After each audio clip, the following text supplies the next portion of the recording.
Si la foi peut déplacer des montagnes, elle n'a certainement pas nui à ceux qui ont cru dès le départ au projet d'un musée des religions à Nicolet. Le petit musée est devenu grand et est toujours bien présent dans sa communauté 25 ans plus tard.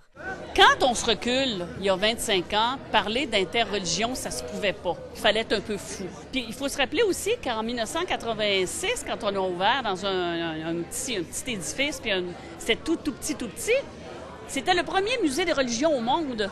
La mission est toujours restée la même. C'est toujours la sauvegarde du patrimoine religieux mondial et québécois et d'interpréter donc les 5 grandes traditions religieuses. Et ça n'a pas bougé, ça n'a pas changé, mais bon, on y a mis un peu de cœur de jeunesse là-dedans, non?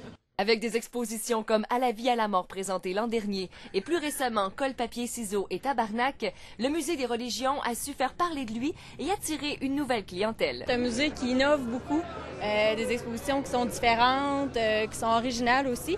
On a de superbes expositions ici, puis ça touche à la culture. C'est une innovation, c'est unique au Québec. Il y en a seulement ici.